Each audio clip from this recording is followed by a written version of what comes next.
Hello আমার ছোট Sonara, wear কিডসে তোমাদের সবাইকে স্বাগতম।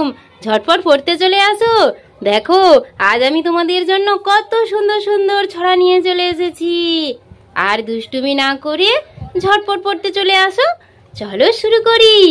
খুকুমণি দিদিমণির কোলে, খুকুমণি দোলে, খুকু দোলে নড়ে চুল, খুকুর মাথায় চাপা ফুল।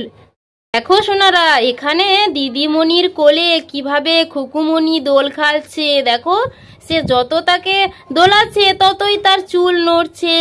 আর তার মাথায় খুকুমণির মাথায় একটা চাঁপা ফুল আছে, চাঁপা ফুলটিও নড়ছে। খুকু যত নড়ছে তার চুলও নড়ছে। আর দিদিমণি দেখো কি সুন্দর বসে আছে, দেখেছো? তার কানে দেখো কত সুন্দর গয়না পরা। সে কি সুন্দর গোলাপি রঙের একটি শাড়ি পরেছে আর নীল রঙের চুড়ি পরেছে। আর কি সুন্দর হাতে লাল লাল চুড়ি পরেছে, দেখেছো সোনারা? তার দিদিমণি কত সুন্দর দেখতে, কত সুন্দর কোঁকড়ানো চুল, দেখেছো সোনারা? তো দেখো দিদিমণিদের বাড়িটা দেখো কত সুন্দর মাটির বাড়ি, আবার কত সুন্দর নকশা করা, দেখেছো? তাদের বাড়িটি আবার বেত দিয়ে ঘেরা আছে যাতে সুরক্ষিত থাকে, কেউ না যাতে ঢুকতে পারে তাদের বাড়িতে সহজে।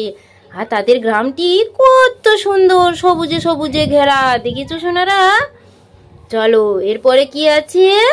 দোল দোল দোলুনি, দোল দোল দুলুনি, রাঙা মাথায় চিরুনি, বর আসবে যখনি, নিয়ে যাবে তখনি, আহা নিয়ে যাবে তখনি। দেখো এখানে খুকুমণি কি সুন্দর একটি গাছে দোলনা বেঁধে দোল খাচ্ছে। দেখো সে কি সুন্দর পা দোলাচ্ছে, দোলনা যত দুলছে সে তত দুলছে।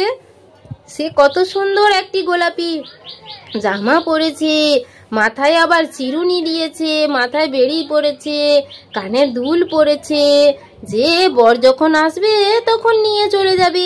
আর খুকুমণি দেখো কি সুন্দর আলতাও পরেছে পায়ে, দেখেছো? খুকুমণিদের ঘরটি দেখো কত সুন্দর মাটির বাড়ি। আর তার বাগানে কত কচি কচি ঘাস, কত কিছু হয়ে আছে তাদের বাগানে।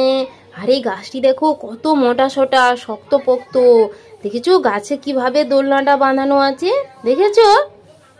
চলো সোনারা, আমরা তাহলে ছড়াটি আর একবার পড়ে নিই সবাই মিলে। চলো। দিদিমণির কোলে, খুকুমণি দোলে, খুকু দোলে নড়ে চুল, খুকুর মাথায় চাপা ফুল। এরপরে দোল দোল দুলুনি, রাঙা মাথায় চিরুনি, বর আসবে যখনি, নিয়ে যাবে তখনি।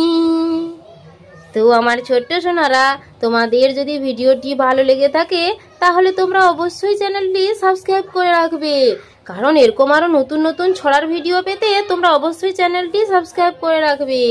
আর দেখো এটি হলো দিদিমণিদের বাড়ি, আর এটি হলো খুকুমণিদের বাড়ি। তাদের দুজনের বাড়ি খুব পাশাপাশি, দেখেছো?